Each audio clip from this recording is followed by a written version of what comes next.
back in 1995, I started this little ministry out of my basement, and I called it the Small Group Network.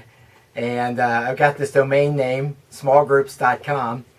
And over the years, we put articles on the web, and we grew it, and a number of people came along during the years to help this ministry to just grow and grow until it is what it is today. Just recently, Amy Jackson, who's the editor of smallgroups.com, asked me a very interesting question. She asked, what are some of the trends going on in small groups ministry today? What are some of the things that are going on in the churches and all around the world? And so I took a little poll of some of my small group ministry friends, asked them that question. What do you guys see as some of the trends going on in small group ministry today? And by far, the biggest one was this tension that a lot of small group ministry folks are talking about between making disciples and connecting people or assimilating people into the church. And what are small groups really for? Are they to help make fully devoted followers of Jesus Christ, or are they to help assimilate people into the church? And if they're both, then where do we put our energies? So that was the first one by far. And then second was the whole idea of being missional. And several people asked, what does it really mean even to be missional? For a church and a group to be missional.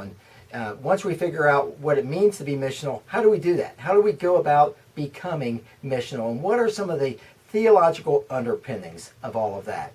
The third biggest issue that came along was understanding the culture of our church and our community and how small groups fit into that culture, or should small groups, instead of fitting into a culture, should they be involved in helping to transition the culture of a church to becoming more missional or more disciple-making, for instance? So those were the three biggest. Some of the other topics that people also were talking about was busyness. In a world where people are so busy and we live in such a consumeristic culture today, how do we help people to get into small groups? Another one was metrics. We were asked to provide metrics and measurements for how our small groups are going, and how do we do that, and which measurements and metrics are the most important.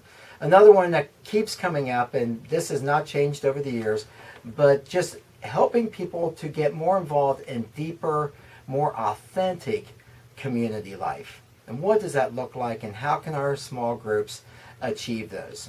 So those were just some of the big issues that small group leaders all over the country are talking about. And I am so happy, I'm so glad for smallgroups.com that this is a ministry that continues today to provide the kind of resources and articles and all kinds of other things to help small group ministers, to help small group leaders to succeed, to lead effective, healthy small groups today.